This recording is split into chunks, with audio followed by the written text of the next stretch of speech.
good time to start, I guess. Anybody else comes in, they'll just have to wait to join.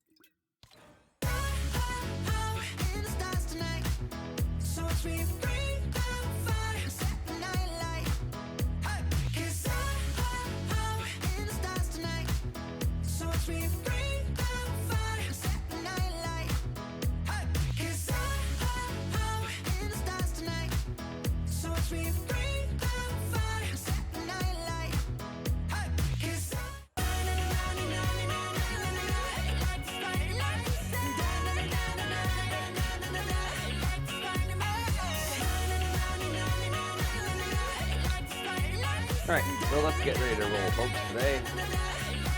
So, welcome back. I hope everybody had a good weekend again, and you guys are still clicking your way through and working your way through any old assignments and stuff. Don't forget, as a reminder, I had it put here on this morning announcement kind of area to get that Google form from day one completed. So that would be in your classroom on the same kind of sheet as this. At the bottom, there was a Google form option or a link there for the Google form for that class, for that outcome. Did anybody who had it completed, anybody have any difficulties with anything? Well, that was pretty straightforward, I hope. Just a couple of quick little review questions from the first few scientists there. No, all quiet out there in Cyberland, so let's continue. So today, folks, I'm still sharing the screen here, so don't forget, anybody who wants to join the Xavier virtual activities class, there's the class code that was fully left for you. I'm sure Keith probably had talked to you in English about it as well. Our outcome for today, lesson number 2. Our lesson for today, outcome number 2, we're looking at properties of static electrical charges, and the key point from this, I guess you guys already talked what static charges are, but define the laws of electrical charge. Just look at, be able to draw it, look at examples of it in real life where it occurs.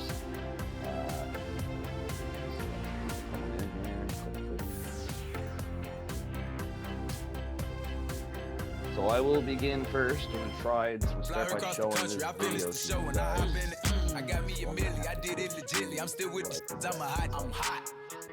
Fly her across the country, I finished the show and I hop in it. I got me a milli, I did it legitly. I'm still with the I'm hot. Fly her across the country, I finished the show and I hop in it. I got me a milli, I did it legitly. I'm still with the I'm hot.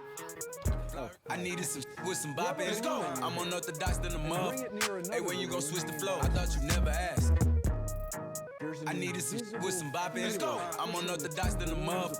Hey, when you gon' switch the flow? I thought you never asked. I needed some with some bop in. Let's go. I'm unorthodox than a muff. Hey, when you gon' switch the flow? I thought you never asked. Electrons don't flow through it the way they do through a metal wire. Instead, they stay on the surface of the rubber. We use the word static electricity, which means electricity that stays. Now, different materials have different properties. Here's a stiff rubber rod and a piece of fur. It's like rubbing a rubber balloon on my hair.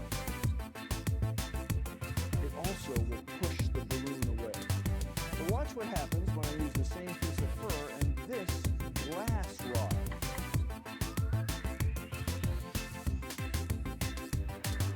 Pulls the balloon forward. So in the first case, we say they have like charges, like static charges, so they repel. In this case, they have opposite static charges, so they attract. You can try different materials and different experiments. There's some rubber making scraps of paper jump around. Fun. Or you can try 2 at once. Here's a repelling rod and an attracting rod.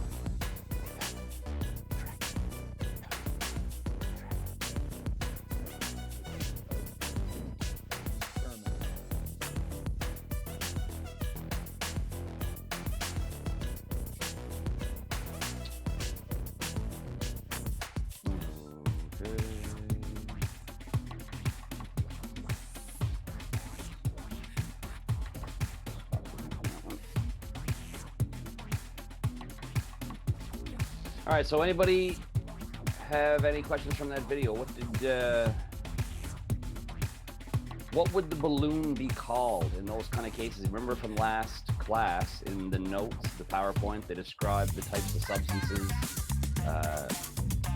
Like he mentioned the rubber holds the electrons and won't let them pass through it. What is the term for materials like that? Do you remember?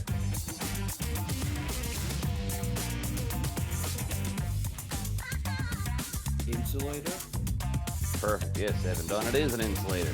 Because he mentioned metals and stuff allow electricity to pass through them. That, of course, you guys even did chemistry. Remember, it's a conductor, so things that conduct electricity allow the electricity to pass through it.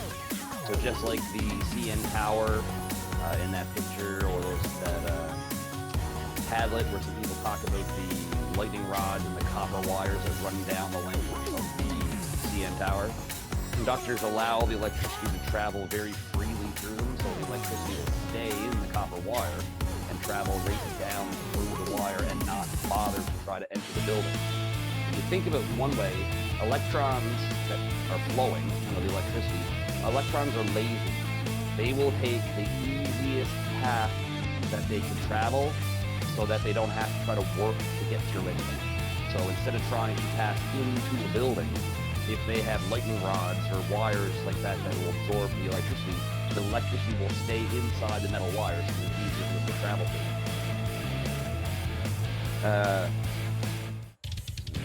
Here now. So in this video that you go play with in a second. Let's just show now this screen.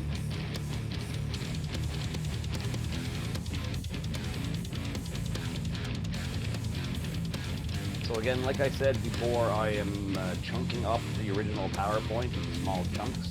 So right now I'm showing this screen with the actual small slideshow that would accompany today's outcome.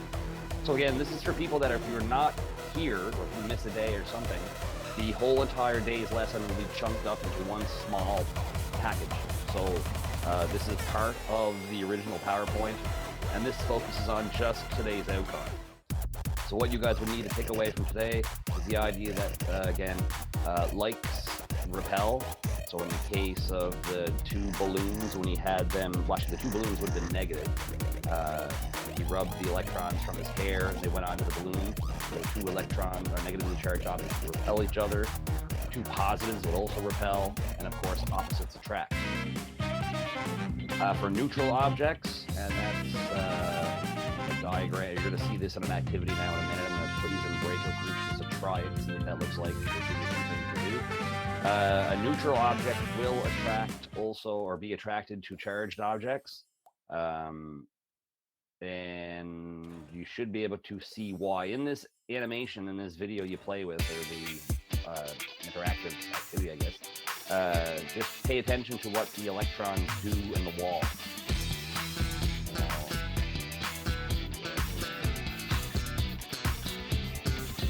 Morning, miss. Good morning. Just popping in to say hi, or do you have anything for these guys? Nope. I'm just checking on attendance. We had some slow rollers. Some of our classes were pretty measly this morning, so I'm just checking. But looks like you got everybody, pretty much.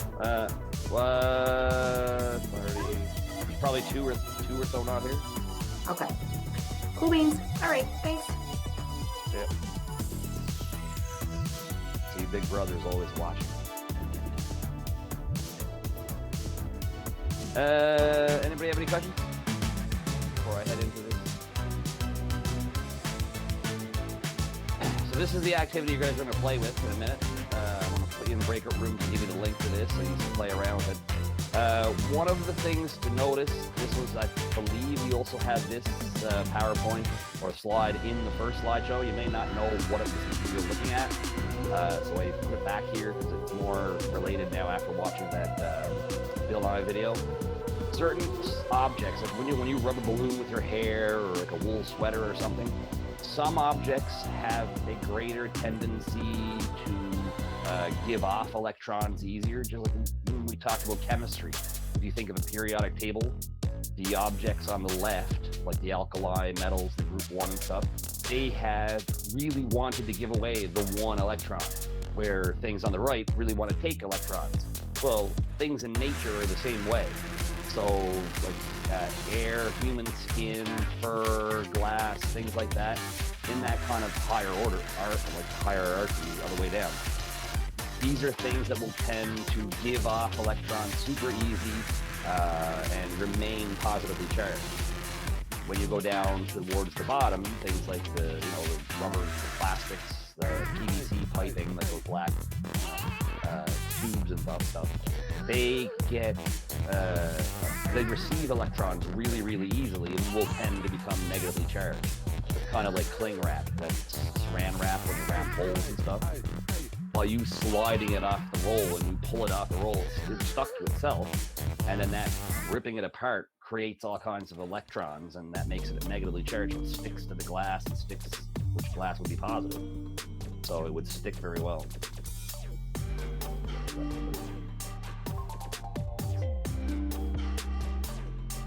Morning, Melissa. Welcome. Glad you could join us.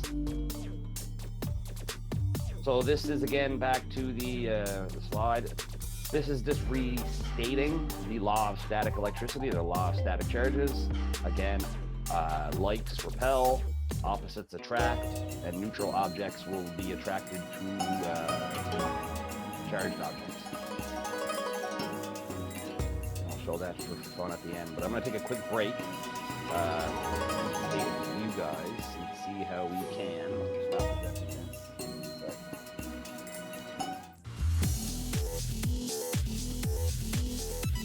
Now, this is my first attempt trying this breakout room stuff, so let's see how this works. Put me with Brandon, sir. If there's a random thing, I'm just going to random it for now. Let's see how it works.